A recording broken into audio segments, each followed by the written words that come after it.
High, good morning. সবাই কেমন আছো বলো। এই দেখো সবে মাত্র ভোরের আলো ফুটেছে, এখন বাজে 5টা। বড় মশাইয়ের মর্নিং ডিউটি আছে, তাই চলে যাচ্ছে। তাই আমরা সবাই উঠে পড়েছি। তাই আমরা আর না ঘুমিয়ে কাজে লেগে পড়েছি। এই দেখো মা ওদিকে ঘর ঝাড় দিচ্ছে, আর আমি কিছু বাসন ছিল সেগুলোকে ধুয়ে এই গ্যাসটা পরিষ্কার করে রাখছি। আজ খুব তাড়াতাড়ি সকালটা শুরু করে দিলাম, যেহেতু আজ 5টা বাজে। এখন সবে মাত্র 5টা বাজে, মৌমাছি এখনও উঠবে না, দেরি আছে। তাই আমরাও চটপট কাজগুলো সেরে নিচ্ছি। মা ওদিকে ঝাঁট দিয়ে দিয়েছিলো, তাই মুছে নিলাম ঘরটা। আর তারপর সবজি কেটে এই যে রান্নাবান্না বসিয়ে দিয়েছি। তারপর আমি স্নান করে পুজো দিয়ে এসে দেখি মৌমাছি উঠে পড়েছে। এখন বাজে 8টা। আমার কাজ তাড়াতাড়ি শেষ হয়ে গেছে, তাই মৌমাছিকে একটু ধরে বেঁধে খাওয়াচ্ছি। আগে থেকেই শুরু করেছি, না হলে খেতে 1 ঘন্টার বেশি লেগে যাবে। এই তারপর দেখো মেয়েকে নিয়ে বেরিয়ে পড়েছি, একটা ছাতা মাথায় দিয়েছে আর রোদ। এই যে মৌমাছিকে নিয়ে এসেছি এই স্কুলে।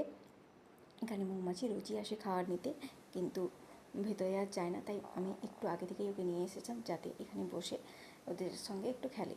নাহলে ঘরে থাকলে তো প্রচুর বদমাশি করে, ওরও এখানে থাকলে ভালো লাগবে। সবাই খেলছে, অনেকে আছে, তাই সবাইকে দেখে সেও কিছু করার চেষ্টা করছে। রোজ আসলে এখানে অভ্যাস হয়ে যাবে, কিন্তু রোজ যেহেতু ও আসে না, তাই আমি আজকে একটু নিয়ে এসেছি, যেহেতু সময় পেয়েছি তাই জন্য নিয়ে এসেছি। তারপর এই যে দেখো ডিম বাড়িতে তো মোটেও খায় না, কিন্তু সবাই এখানে খাচ্ছে দেখে হাতে নিয়ে নিয়েছে। জানি না কতটা খাবে।